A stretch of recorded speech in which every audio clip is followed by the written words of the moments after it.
Welcome to the Acid Trash Jamboree, and to another episode dedicated to weird and wonderful horror and exploitation movies from yesteryear. On the agenda today are two films re-released as swanky Blu-ray and DVD sets by the ever-dependable Vinegar Syndrome company, both of which I've owned for a number of years and have recently had the pleasure of re-watching, so without further ado, let's check them out. We start with The House of the Dead, also known as Alien Zone, directed by Sharon Miller in 1978. Now, this is an anthology movie with a wraparound story concerning a man named Talmudge, who's having an extramarital affair whilst he's out of town for a works convention. As he's being taxied back to his hotel in the midst of a heavy rainstorm, the driver instead drops him off on the wrong street. Lost and disorientated in this eerie and derelict area, he's given shelter by a sinister old man, who offers him a coffee and, despite Talmudge's evident unease, insists he show him about. Said old man just so happens to be a mortician. He leads his guest into a room containing several coffins and proceeds to tell him of the assorted strange and gruesome ways in which their occupants died. So beginning with the tale of a child-hating teacher who finally gets her comeuppance, and ending with one about a guy who ends up trapped in a living nightmare when he refuses to help a homeless-looking man. This is actually a neat little effort. The 4 short films are all entertaining and quite varied, ranging from creepy and suspenseful to blackly humorous to uncanny and unsettling. A couple are pretty straightforward fare, whilst the others are a bit cleverer and more unpredictable.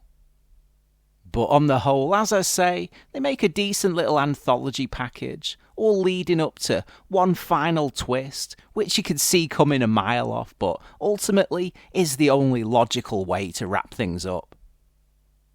If it's bucket loads of guts and gore that you're after, well, you'll have to look elsewhere. House of the Dead is way more concerned with effective, no-nonsense storytelling, and also in creating an uncanny, almost liminal atmosphere, especially in the wraparound segment. The film really does live up to its alternative title here, with the Talmudge character very much entering an alien zone and paying the price. Music-wise, there's a moody jazz noir song that bookends the film, the rest of the cues covering tape-manipulated noise, avant-garde classical, spindly and skeletal keyboard music, and uber 70s funky fusion workouts. I always find anthologies to be pretty hit and miss. That said, it's always nice to chuck a decent one on when I can't be bothered watching a standard movie. And for me, this is definitely one of the better ones that I've sat through, even second time around. Even if you don't particularly care for it, at a concise 80 minutes, it's not wasting too much of your time.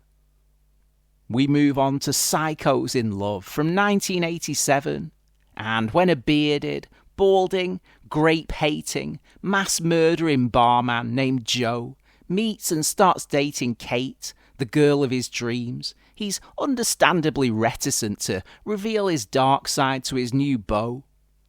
Lucky for him then that mobile manicurist Kate also happens to be a mentally unstable killing machine with an impressive body count, and even more importantly, she too hates grapes. Perfect. The couple agree to have an open relationship, meaning they're both free to go out and bump off whoever they like, though after a time, jealousy and boredom start to set in, with all that cold-blooded slicing and dicing getting a bit long in the tooth. When the couple's sink gets clogged by blood, guts and severed fingers, they call in a plumber, who also just so happens to have a fondness for indiscriminate murder, not to mention cannibalism. But just who will triumph in this meeting of unhinged, murderous minds? Okay, so as I've mentioned, Psycho's in Love is a film I've seen a couple of times now. And yeah, I liked it when I first saw it, and thankfully, I found it held up fairly solidly on my rewatch. As you may be able to tell from my brief synopsis, this one is heavy on the black comedy, with a huge streak of camp running through it, not to mention a distinct satirical edge at times. While some of the jokes fall a bit flat and the overly goofy score gets annoying, Psycho's is mostly pretty amusing, and for me at least, it stays on the right side of watchability and moves along at a decent clip. Though yeah, I can see how this could rub people up the wrong way if they weren't in the mood for it, or if they just hate horror comedy in general. So, two extremely different movies there for you. As fine a label as they are on the whole, with scores of stellar releases under their belt. As many of you out there will be well aware, the ever-prolific Vinegar Syndrome have put out their fair share of tedious garbage as well. Granted, your mileage may vary, but for me at least, these are two of the better titles of theirs, and I'll definitely be keeping them around for yet another look someday. Okay, so that's all for now. If you've enjoyed this video and want to hear further ramblings and rantings about obscure films and music, feel free to check out the archive for a ton more content, and please hit subscribe to keep up to date with future videos. Thanks as ever for watching, and I'll catch you again soon on the Acid Trash Jamboree.